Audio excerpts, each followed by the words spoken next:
Shoulder దగ్గర ఒక half inch, body part కింద ఒక హాఫ్ ఇంచి, అలాగే బాటమ్ పార్ట్ పైన ఒక హాఫ్ ఇంచి, కింద వచ్చేసి 1 ఇంచ్ ఎక్స్ట్రాగా కావాలండి.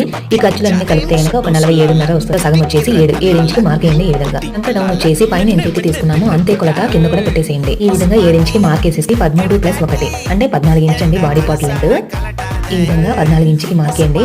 అలాగే చెస్ట్ మార్క్ వచ్చేసి 9.5 వరకు కూడా ఒక మార్క్ అయితే వేసుకోండి. ఈ విధంగా 9.5 కనుక 8.5 ప్లస్ 1.5 ఇంచ్ ఖర్చు కోసం వదిలేయండి. మొత్తం కలిపి 10 ఇంచుకి మార్క్ వేయండి. 32ను 4 భాగాలు చేస్తే కనుక 8 ఇంచ్.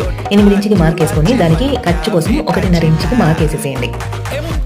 చంక రౌండ్ వచ్చేసి మనకి బ్యాక్ 1.5, ఫ్రంట్ వచ్చేసి 1కి మార్క్ వేసి ఈ విధంగా చంక దగ్గర షేప్ వేసేసింది కోసము ఒక 4 ఇంచుకి మార్క్ వేయండి. బాడీ పార్ట్కి 14 ఇంచ్ దగ్గర మార్క్ వేసాం కదా, అక్కడ 4 ఇంచుకి మార్క్ వేయండి.